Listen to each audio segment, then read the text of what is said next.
जय जय श्री राधे, जय जय श्री राधे, जय जय श्री राधे। भक्ति भक्ति भगवंत गुरु चतुरु नाम वपु एक, इनके पद बंदन की नाचे विघ्न अनेक। नमो नमो जय श्री वृंदावन रचि बरिचति घन घोरी। नमो नमो जय कुंज महल नित, नमो नमो जामे चुक होरी। नमो नमो जय कुंज बिहारिणी, नमो नमो प्रीतम चित चोरी। नमो नमो जय श्री हरिदासी, नमो नमो इन्हीं की जोरी। आज के सत्संग में स्वामी श्री रामानंदाचार्य जी का चरित्र वर्णन करेंगे। नाभाजी कहते हैं, श्री रामानंद रघुनाथ जो द्वितीय सेतु जग तरन कियो। अनंतानंद कबीर सुखा सुरसरा पद्मावती नरहरि। पीपा भवानंद रैदास तना, सैन सुरसर की घर हरि। और शिष्य प्रशिष्य एक थे एक ही उजागर, जगमंगल आधार भक्त दशदा के आगर। बहुत काल बपुधार के प्रणति जनन को पार दियो। श्री रामानंद रघुनाथ जो द्वितीय सेत जग तरन कियो। जिस प्रकार श्री रघुनाथ जी ने बानरों की सेना को पार करने के लिए समुद्र पर पुल बनाया था, उसी प्रकार श्री रामानंदाचार्य जी ने संसारी जीवों को भवसागर से पार करने के लिए अपनी शिष्य प्रशिष्य परंपरा से सेतु निर्माण कराया था। श्री अनंतानंद जी, श्री कबीरदास जी, श्री सुखानंद जी, श्री सुरसरानंद जी, श्री पद्मावती जी, श्री नरिहर आनंद जी, श्री पीपा जी, श्री भावानंद जी, श्री रैदास जी, श्री धना जी, श्री सेन जी और श्री सुरसरानंद जी की पत्नी, ये श्री रामानंदाचार्य जी के सर्वप्रधान 12 शिष्य थे। इनके अतिरिक्त और भी बहुत से शिष्य प्रशिष्य एक से एक प्रसिद्ध एवं प्रतापी हुए। ये संसार का कल्याण करने वाले भक्तों के आधार और प्रेमा भक्ति के खजाने थे। श्री रामानंदाचार्य जी ने बहुत काल तक शरीर को धारण कर शरणागत जीवों को संसार सागर से पार किया। 13वीं 14वीं शताब्दी का समय ऐसा था, देश में यवनों का राज्य था। अधर्म मित्र कलयुग का बल पाकर यवन देश पर मनमाना अत्याचार कर रहे थे। हिंदू बलात् मुसलमान बनाए जा रहे थे और अस्वीकार करने पर तलवार के घाट उतारे जा रहे थे। यवनों की कूटनीति से हिंदुओं में भारी फूट पड़ गई थी। कोई किसी का सहायक नहीं था। उन्हीं दिनों तीर्थराज प्रयाग के एक ब्राह्मण परिवार को मुस्लिम धर्म अस्वीकार करने के कारण यवनों ने मार डाला। एक 14 वर्ष का किशोर जिसका नाम मनसुख था, वह जैसे तैसे प्राण बचाकर भाग गया। उससे हिंदुओं एवं हिंदू धर्म की यह दुर्दशा देखी नहीं गई। अतः इस दुख के निवारण के लिए वह गंगा जी के किनारे स्थित एक घोर वन में कठिन तप करने लगा। बालक की प्रबल निष्ठा, पवित्र भावना तथा दर्शन की उत्कंठा को देखकर भक्त वत्सल भगवान श्री राम उस पर कृपा करने के लिए एक बालक का रूप धरकर उसके पास आए। अत्यंत सुघड़ सलोने सामरे समवयस्क बालक को देखकर मनसुख सब दुख भूल गया और वह उसके साथ खेलने लगा। परंतु थोड़ी ही देर बाद उसे अपने परम आराध्य श्री राम की याद आ गई और बस हा राम, हा रघुनाथ, हा दीनबंधु ऐसा कहकर क्रंदन करने लगा। तब बालक रूपधारी श्री राम ने पूछा, भैया तुम इतने विकल क्यों हो रहे हो, तुम्हें क्या कष्ट है? मनसुख ने कहा, मित्र तुम हमारा दुख सुनकर क्या करोगे, उसे तो एकमात्र श्री राम ही दूर कर सकते हैं। यह कहकर वह मूर्छित होकर पृथ्वी पर गिर पड़ा। करुणा वर्णालय प्रभु अब अधिक अपने को छिपा नहीं सके। मनसुख के सामने साक्षात प्रकट होकर उसके सिर पर अपना वरद हस्त फेरने लगे। भगवान के श्री कर कमल का मृदुल स्पर्श पाकर मनसुख चैतन्य हुआ तो सामने देखा नील सरोर हो नीलमण नील नीलधर श्याम श्री राम को। मनसुख ने अपने प्रभु के चरणों में माथा टेक दिया। प्रभु ने मन भावता वर मांगने को कहा। मनसुख ने देशवासियों की एवं सनातन धर्म की दुर्दशा देखकर प्रभु से इनकी रक्षा की प्रार्थना की। भगवान मनसुख को मनोवांछित वरदान देकर अंतर्ध्यान हो गए। इधर मनसुख भी कुछ दिन बाद शरीर त्याग कर भगवत धाम को चले गए। इसके बाद ऋषिकेश के एक ब्राह्मण दंपति भगवत दर्शन के लिए श्री बद्रिकाश्रम में कठिन तप कर रहे थे। भगवान ने कृपा करके दर्शन दिया और वर मांगने को कहा। तब ब्राह्मण दंपति ने यही वर मांगा कि आप हमारे पुत्र बनकर हमें अपनी बाल लीला का सुख प्रदान करें। एवमस्तु कहकर प्रभु अंतर्ध्यान हो गए। कालांतर में वही ब्राह्मण तीर्थराज प्रयाग में जन्म लिए और पुण्य सदन नाम से विख्यात हुए तथा वह ब्राह्मणी पुनः उनको पत्नी रूप में प्राप्त हुई। उसका नाम सुशीला था। श्री पुण्य सदन और सुशीला यथा नाम गुण को चरितार्थ कर रहे थे। घर में अपार संपत्ति थी। प्रतिदिन बड़ी श्रद्धा से विविध दान पुण्य करते ब्राह्मण दंपति के परम आराध्य थे भगवान बेणी माधव जी। सब सुख समृद्धि से परिपूर्ण घर में यदि अभाव था तो केवल एक पुत्र का। इसके लिए ब्राह्मण ब्राह्मणी दोनों बड़ी निष्ठापूर्वक श्री बेणी माधव जी का पूजन करते। एक दिन श्री सुशीला जी भगवान की पूजा करके अंचल पसार कर पुत्र की कामना कर रही थीं। तभी दयालु प्रभु ने इनके अंचल में एक प्रसादी माला एवं दक्षिणावर्त शंख डाल दिया और मेघ गंभीर वाणी से बोले, हे माता जी, आपका मनोरथ पूर्ण हो।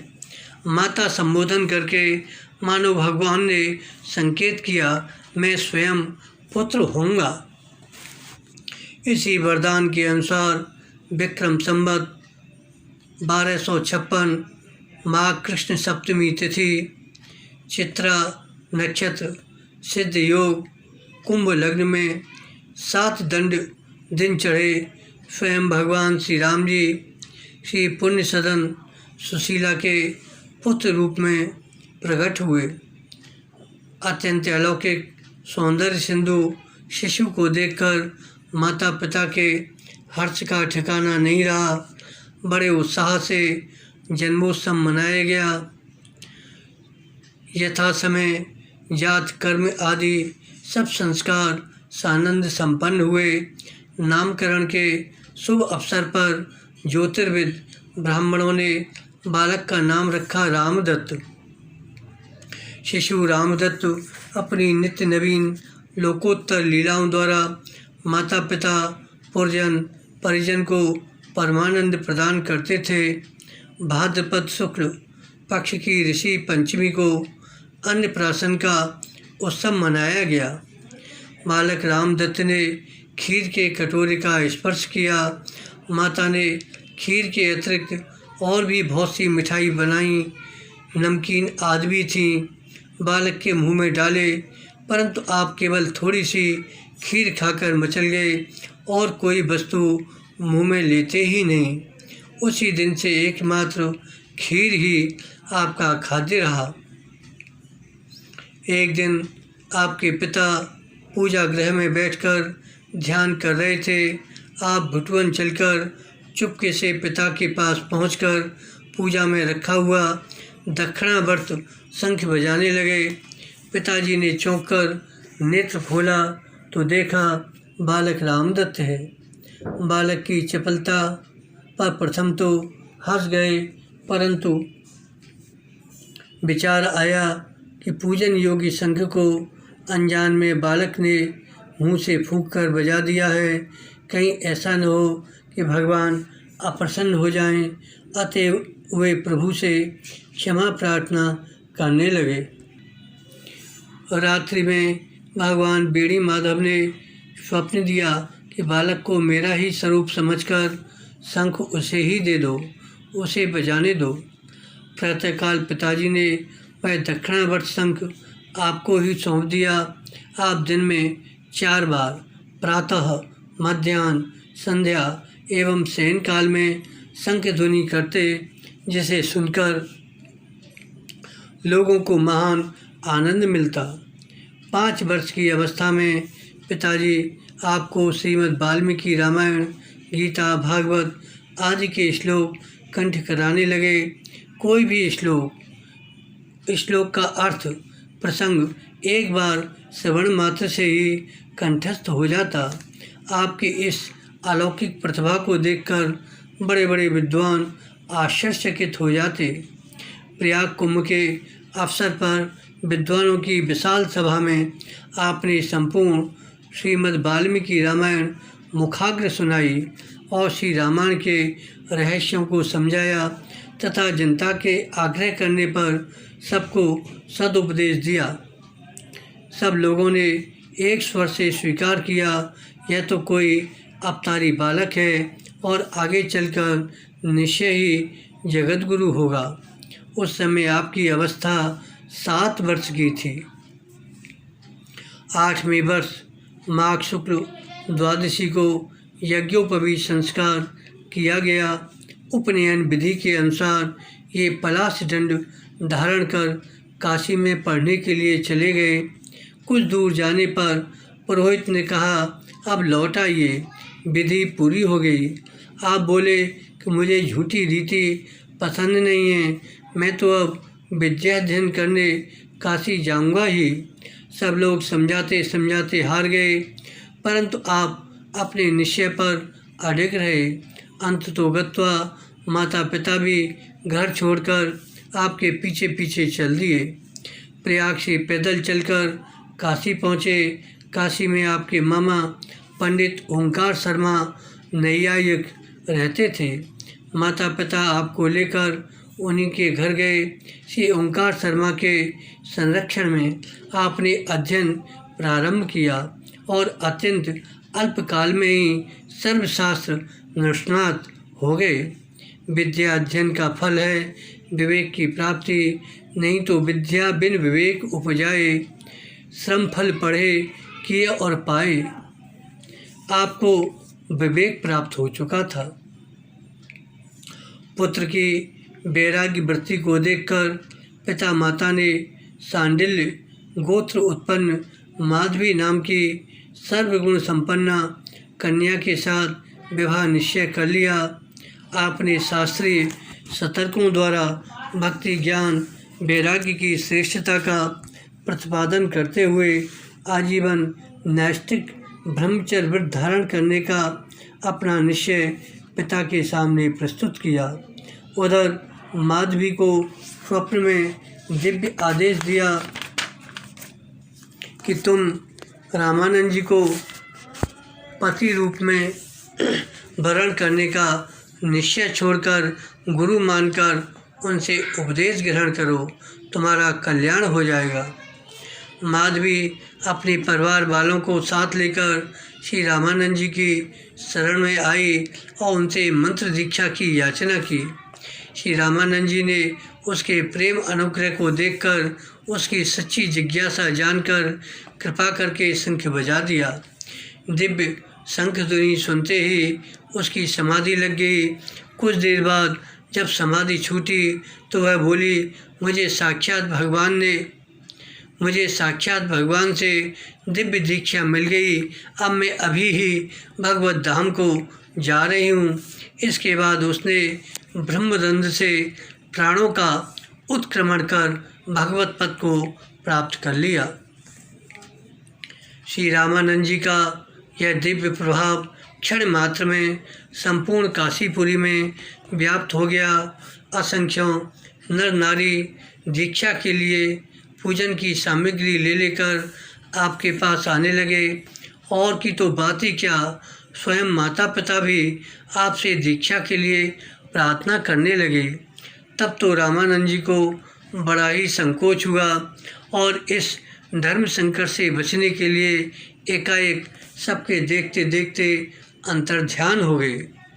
उस समय सबके शोक का पारावार नहीं रहा और माता पिता तो पुत्र विरह में मूर्छित होकर पृथ्वी पर गिर पड़े। माता पिता ने मूर्छित दशा में दिव्य साकेत धाम का दर्शन किया और वहाँ पुत्र रामानंद को दिव्य आसन पर बैठे देखा। वे किरीट कुंडल धारण किए हुए थे तथा नीलकमल के समान सुंदर श्याम शरीर था।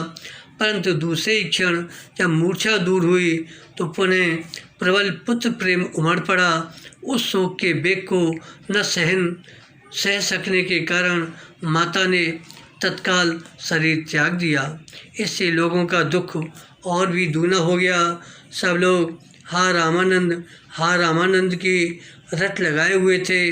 किसी को कुछ सूझ नहीं रहा था कि अचानक सबके बीच श्री वशिष्ठ अवतार स्वामी राघवानंद जी प्रकट हो गए। सबने मुनि को अपनी दारुण व्यथा सुनाई। सबकी अभिलाषा जानकर श्री राघवानंद जी ने श्री रामानंद जी के पुनः प्राकट्य हेतु श्री राम महायज्ञ का अनुष्ठान करवाया। श्री राम षडाक्षर मंत्र से विधिपूर्वक 1000 सदाचारी ब्राह्मणों ने 6 करोड़ आहुतियाँ दीं। अंतिम आहुति पड़ते ही श्री रामानंद जी अपनी अलौकिक कांति से संपूर्ण यज्ञ मंडप को उद्भासित करते हुए पुनः प्रकट हो गए। इसी प्रसंग को लक्ष्य करके नाभाजी ने पूर्व छप्पे में लिखा है, तिनके रामानंद प्रकट सर्वत्र हर्ष उल्लास छा गया। लोग जय जयकार करने लगे। श्री रामानंद जी के अनुरोध पर श्री राघवानंद जी ने विधिपूर्वक श्री राम मंत्र की दीक्षा देकर जगत का कल्याण करने को रामानंद जी से कहा। श्री गुरुदेव श्री राघवानंद जी की आज्ञा लेकर स्वामी रामानंदाचार्य जी पंचगंगा घाट पर नवनिर्मित कुटी में रहकर भजन साधन करने लगे। आप यद्यपि भगवान के अवतार हैं तो भी लोगों को शिक्षा देने के लिए स्वयं भी नियम पूर्वक सभी भक्ति के साधनों का बड़े प्रेम से अनुष्ठान करते। वहाँ रहकर आप अपने दर्शन स्पर्श समागम से सबको सुख शांति प्रदान करते। बड़े बड़े योगी यति जपी तपी ज्ञानी ध्यानी पंडित विद्वान साधु संत सन्यासी आपके द्वारा अपनी जिज्ञासा का समाधान पाते। आपके द्वारा सबकी शास्त्र ग्रंथियों एवं हृदय ग्रंथियों का सहजी विमोचन हो जाता। कुटिया में कथा कीर्तन सत्संग का प्रभाव चलता रहता। आपकी दिव्य शंखध्वनि को सुनकर असंख्य जीव रोग शोक दुख द्वंद्व से मुक्ति पाकर आनंद लाभ करते। शंख का अद्भुत प्रभाव था। उसकी ध्वनि से आरती का निवारण, अर्थार्थी को अर्थ लाभ, जिज्ञासु को तत्व निर्णय और ज्ञानी को आत्म परमात्मा का ज्ञान एवं प्रेमी को प्रेम प्राप्त हो जाता था। श्री स्वामी रामानंदाचार्य जी की महिमा सुनकर सुधौली के राजा अपने क्षय रोगग्रस्त राजकुमार को लेकर आपकी शरण में आए और अत्यंत दीन होकर राजकुमार की प्राण रक्षा के लिए प्रार्थना किए। स्वामी जी ने कहा, श्री गंगा जी जगन माता हैं, तुम अपने पुत्र को इन्हीं की गोद में डाल दो। आज से 7वें दिन ये तुम्हारे पुत्र को आरोग्य प्रदान पूर्वक वापस कर देंगी। मोहासक्त राजा रानी को साहस नहीं हुआ कि जीवित कुमार को गंगा में बहा दें, परंतु स्वामी जी के वचनों में विश्वास कर राजकुमार स्वयं माता पिता की आँख बचाकर श्री गंगा जी में कूद गया। 7 दिन तक गंगा माता के दिव्य धाम में निवास कर देवताओं के द्वारा परम प्यार पाकर राजकुमार फिर ऊपर आ गया। पुत्र जीवन से सर्वथा निराश राजा रानी अपने राजकुमार की कंचन की सी दिव्य काया देखकर अत्यंत हर्षित हुए और बार बार श्री स्वामी रामानंदाचार्य जी एवं गंगा माता को प्रणाम किए तथा महान उत्सव मनाए। श्री रामानंदाचार्य जी के चरित्र अनंत हैं। आगे का चरित्र अगले प्रसंग में वर्णन करेंगे। बोलो श्री रामानंदाचार्य जी महाराज की जय। भक्ति भगवंत की जय। जय जय श्री राधे। जय जय श्री राधे।